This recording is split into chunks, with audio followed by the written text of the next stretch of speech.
was bell hopping at the Roosevelt Hotel, where old Huey P. and the boys were living so well. One day I said, "Excuse me, Governor, why don't you tip?" And he just smiled at me and he said, "That's politics. That's politics. That's politics. That's politics. That's politics. That's politics. That's politics. Ain't gonna be no dirty tricks. You know you wanna get your ticket fixed. Oh, that's politics." Welcome to another episode of That's Politics. Coming up, we'll have Councilman-at-Large for the city of Covington, John Botsford. Also, we'll have Al Hynes, and he's written a book about the corruption at the New Orleans Lakefront Airport. Finally, Frank Diperi joins us again with the Yorktown Shakedown, and much more coming up. Stay right there. Welcome back to That's Politics. Our next guest serves as Councilman-at-Large of the great city of Covington on the North Shore, John Botsford. Welcome. Thank you. Well, John, this is your second time being elected, if you will. Were you a councilman before? Or you Actually, almost the third. Oh, wow. Okay. So I ran as a district councilman twice and was elected both times for that. Okay. And then when a seat opened up for the at-large seat, I ran and I got that seat too. Well, terrific. Now there's two at-large seats, right? That is correct. Okay, and how many councilmen? There's a total of 7 of us. Okay, 7 councilmen. And what part of the city of Covington do you live in? So I live in the north part of the city in District B. So what's your background? Where did you go to school and all that stuff? So my background is that, I went to Slidell High, and then my dad was transferred out of there. He worked for Mark Marietta, ended up in Denver. After that, I joined the Navy. I spent some time in the Navy. I did escort missions into the Persian Gulf. I was there a week after the USS Stark was hit. And so you were serving during combat? Yes. Okay. Definitely. How was that experience? It was rough. I'll tell you, it was very little sleep, constant threats, and we were there approximately 10 days after the Stark was accidentally shot, where 6 service members died.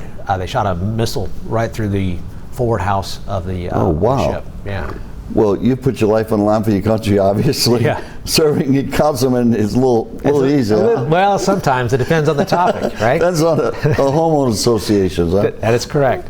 And then after I got out of that, I went to Mesa College in San Diego. Simultaneously, I went to the carpentry school. I did 4 years there, and I'm actually a certified journeyman carpenter from the state of California, which is a very rare thing. And you work in the marine industry, right? Yes, I do. So I was in the Navy, and then the company I've worked for in San Diego was a marine company. And now I work for a marine company. Well, it's a school. We do continuing education and research on for river pilots as well as different waterways. And I've been there, just made 18 years. Wow. I know a few of those river pilots. They're great chaps. They are. I like them. I know a few of them for a long time. Charlie Crawford, Michael Bob. Oh, yeah. That being said, this job is kind of a part-time job, though, isn't it? You're still working full-time with your other job. Is that not true? Yes, my job is full-time. The council is supposed to be part-time, but it ends up being a lot more. It does. It does. There's all the events that we go to, supporting the local businesses, fielding calls and dealing with issues throughout the city from different constituents that have an issue or need your help or advice, or just seeking on answers to questions. Sure. Well, I keep my ear to the ground a little bit in my area, and I know you don't really have a lot of pothole issues that a lot of like New Orleans council have to deal with, because basically the infrastructure is pretty solid there. But recently there was a little controversy about the hospital, St. Tammany Hospital, the helipad. Yes. Tell me about that. So if you go and you look at what's proposed from St. Tammany Parish Hospital, they want to put it's basically 5 stories. The first story is going to be physicians or surgical suites down on the bottom, at 3 levels of parking. And so on the 5th level, it's going to be strictly just for the helipad. On the 4th level, they're going to have a skywalk going across to the main hospital to get this people that are flown in as well as people that are flown out in and out quicker. Yeah, sometimes they'll transfer to another specialty hospital. That is correct. Okay, well, the helipad is very important to transfer because you're talking about lives and minutes count. Of course. But what was the controversy? The controversy is this, and people don't want something right next to them. There's also a traffic controversy, a location controversy. Everybody has a different opinion. Some people want it across the street, which makes it further from the ER.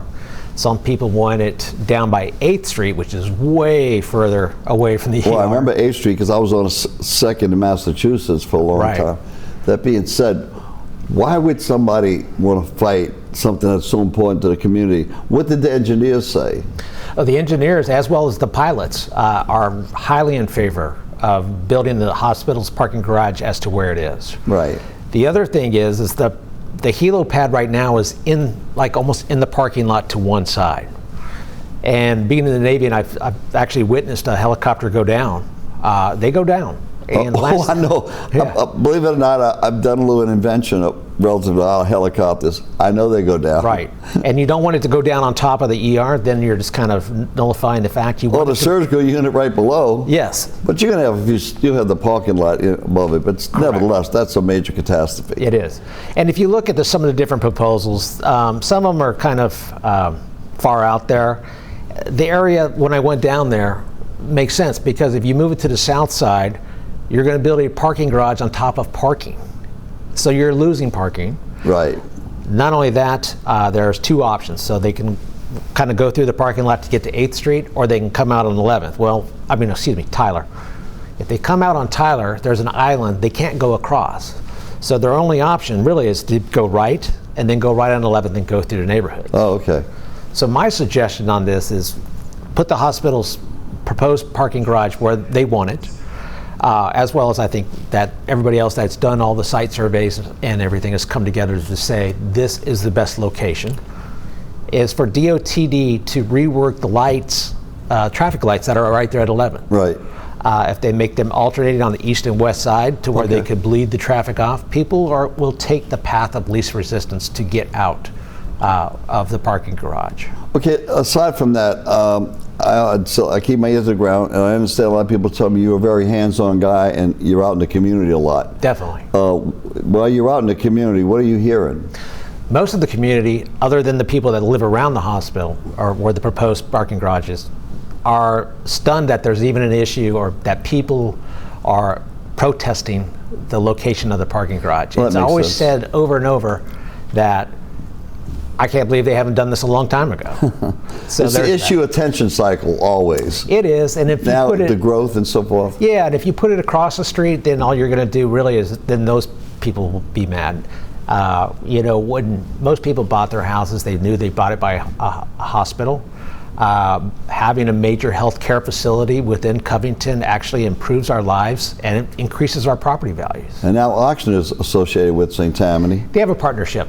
Okay, I got together. it. So besides this issue here, what are the generalized things going on in the community that you might get phone calls, people calling, hey, Councilman, Mr. Officer, did you know this, whatever? The biggest thing that I get phone calls about constantly is it's about people speeding through our neighborhoods. They don't stop at stop signs. They just ignore the speed limit. We're looking at. But you have the police department in Covington. We do, and we actually hired another traffic officer that only deals with traffic. So we have 2. We're looking at actually hiring a 3rd to do this, just because it's such a huge problem throughout all of Covington. Right. It's not just everybody thinks kind of like it's just my neighborhood or it's just this street or it's that street. No, it's not. And I'll tell you what, our Covington PD does an amazing job. I think they increased the ticket count by almost 1,500 different tickets this year versus last year. Well, they're a lot better than the ragtag operation that I came 25 years ago that I witnessed. That is true. We have some of the finest officers. Our chief of police is amazing. Some of the things and programs that he's put in to Covington has made it a safer place for all of us. That's Chief Mike Farrell. Mike Farrell? Yes. Oh, I know that name. So he worked for the DA's office. That's why I know the name. Yeah. I work for the DA's office Yeah. too. Yeah, he's a great guy, and all of our officers are just top notch. What we did back in the day, our police officers were some of the lowest paid in St. Tammany Parish. And I've heard you've raised them significantly, huh? Yes, and what we did is we put a flat fee onto the sewer and water bill, and there was a bunch of different proposals. So I actually called a special session with the council, and we pulled different water bills from different areas versus businesses, local residents, and whatnot. And we all came to a conclusion. We worked hand in hand with the current administration, and we raised like a $12 flat fee. And what that did is it brought us up to make us competitive with other. So now it's feasible to do that. It is. Well, congratulations on all your successes over there.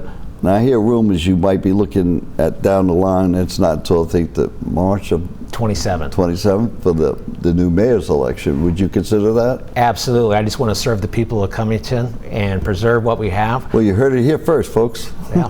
I want the job. I don't want the title. That's Oh, it. I like that. Yeah. All right, John Botson. Good luck to you, John. Thank you. All right. Okay.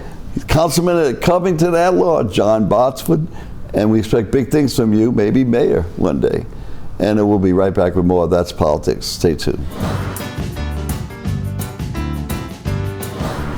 Welcome back to That's Politics. Joining us now is Al Hynes. He's written a book, March 10th, and it's about the corruption at the New Orleans Lakefront Airport.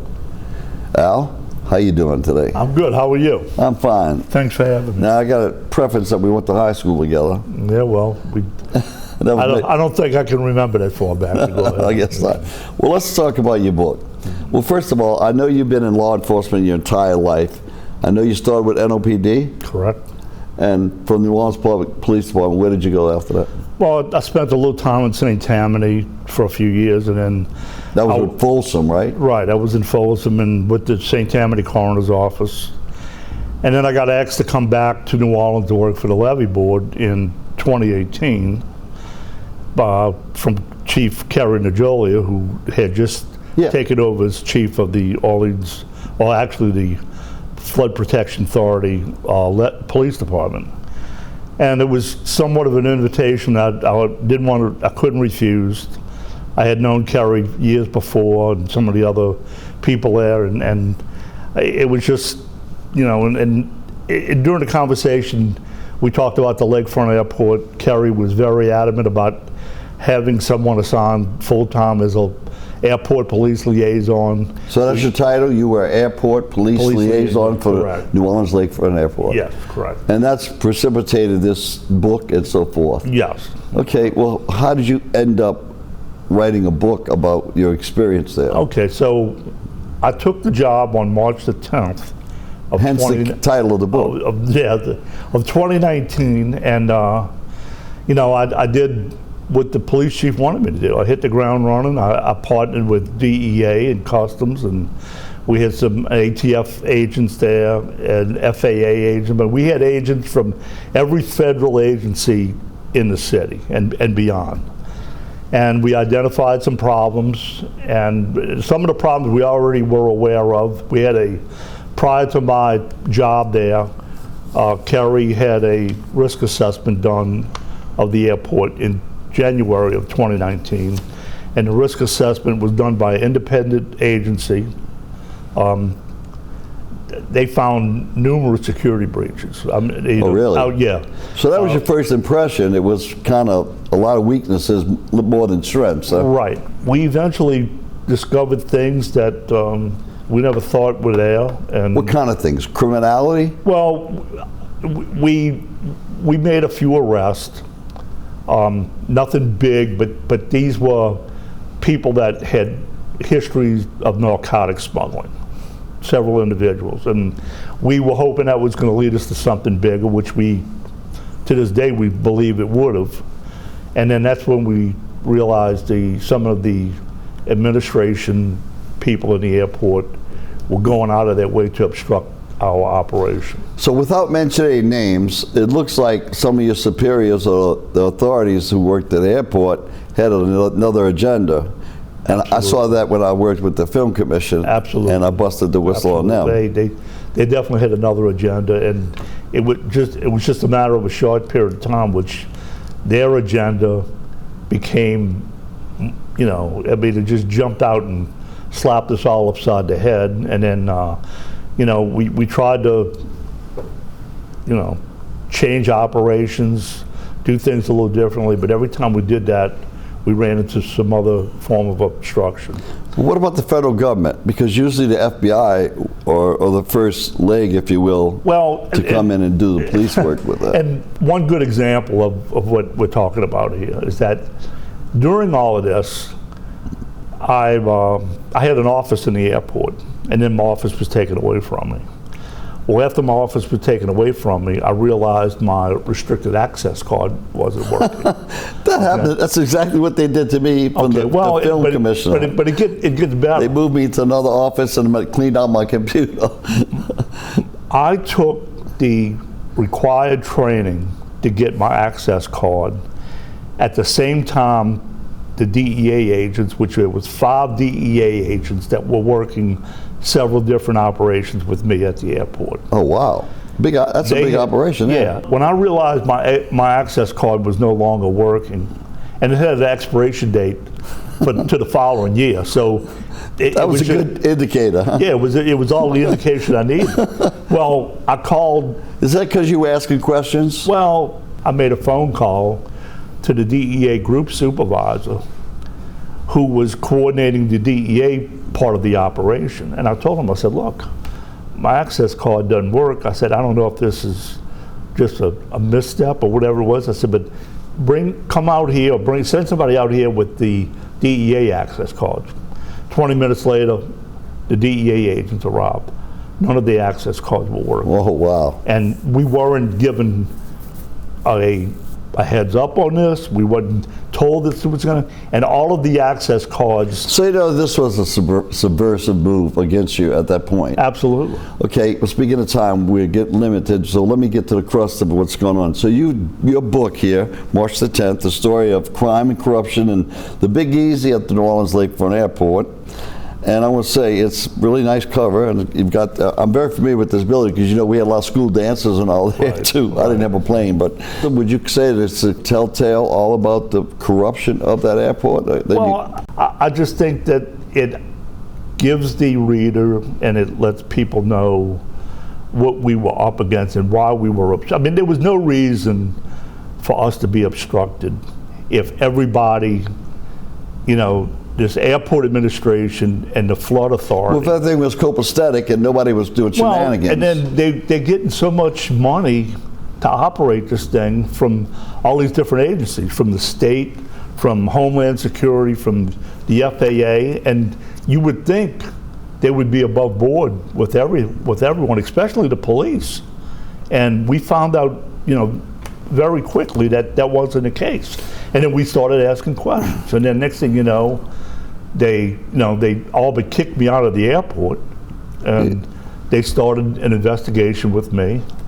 And the investigation was done completely against the rules of civil service. There was what was the ultimate response to that investigation? Were you terminated? I was terminated on March 10th of 2020. Well, that's the day you started, didn't you? That's right. So hence the title of the book. Yeah, well, that's where, and then, you know, during all of this, I appealed the termination. I was a state employee. I was able to appeal that.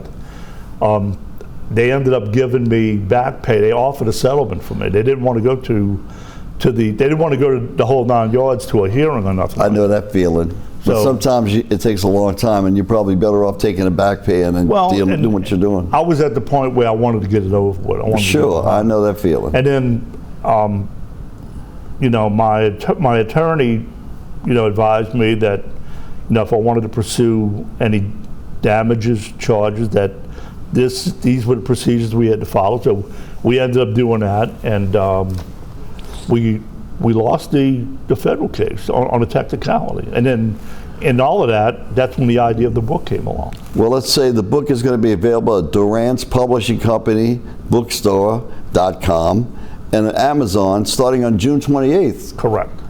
So I wish you all the best. I know you're a good guy. You've been a good law enforcement man your whole life. I know Well, your family. I've always thought I did a good job, and I guess, you know. Well, congratulations. I know writing a book is a tedious task, and writing a controversial book, and I've written a couple of them, but it's very rewarding. Good luck to you, and we hope the best for you. We'll have you come back after maybe things get a little shooken up. Good, thanks All right. again. We'll be right back. All right. Joining us now is Frank Diperi with more updates from Yorktown Shakedown. Hey, Frank, welcome back to New Orleans. Thank you, Bernie. Now, first time you're on our show, we've been doing several segments. Jeff's been investigative reporter on it. We was talking about the shakedown in Yorktown, where you guys were hired as a kind of a cooperative endeavor agreement with the city of Yorktown, which is a municipality outside New York proper, right? And y'all were building a golf course. A 9-hole. 9-hole, right. And basically it was to encompass, you would have a restaurant on it. It was a real recreational area, and you were building up a place in the area that was kind of dilapidated, right? Well, that piece of property was where they brought all the undesirable earthworks. Y'all were in it, you made an investment. How much did y'all personally invest in the project? I'm thinking that Larry is somewhere now with the accrued interest and different aspects to what is owed over times and penalties and compounded this and that. He's approaching 10 million. Now, who's Larry? Larry is a very astute business person. His family's into golf. He couldn't really stand golf, but he's got to make the wife and the son happy. So that's how I met him at a very prominent golf course. So he was your angel investor. He's what you would call an angel investor, and he's got a philanthropic side to him. Yeah, I understand that he does. I've heard good things about him. Yes, he does. So y'all were working on a project. Then before, y'all had a contract. Yep. And so before you got a chance to bring it to completion, how far did it get? It was in the 11th hour, heading to.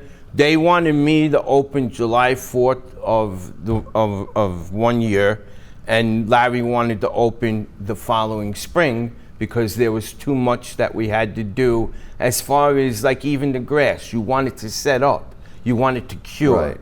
And that's the same thing with the golf course, the kitchen, and you know. So because of the physical, topographical problems you had with the project, yes. Ultimately, they came in and in a breach of contract said, we don't like what you're doing here, we're gonna move on. And the council people, that's politics, they gave the contract to somebody friendly to them, and now right now they're completing it, and you guys are out your investment and so forth. So you feel it was arbitrary and capricious what they did without really valid judgment. Now you're in the court process. I know you're fighting them, but where is the project right now? Okay, so they're open for business. They destroyed the leach fields and the septic, so they went to porta potties, of which one of our working partners that gave us all the So dirt. they're still operating with temporary infrastructure things. They- They're porta potty. Nobody okays a porta potty for permanent use. I went there one summer night on a Sunday. It was humid. The stench wafted like right off the exit ramp, which isn't even on the golf course grounds. So they should have had that done way ahead of time. Well, y'all were using them in construction, but that's very common that porta potties would be out there. Absolutely, without a doubt. And y'all were going to get rid. Well, they came out and they saw the porta potties. They didn't like it, but now they're still using them with their buddies. We had luxurious bathrooms. It was a very regal clubhouse. We were giving the town a country club, what would be a private country club, but open to the public. Well, how would you describe it now as far as compared to what you would have done? No, they didn't have to do much. They actually were doing the things that we would do. So y'all pretty much built the whole thing up. Oh, yes. All right, in closing, Frank, what do you hope to happen out of this, Well, resolution-wise?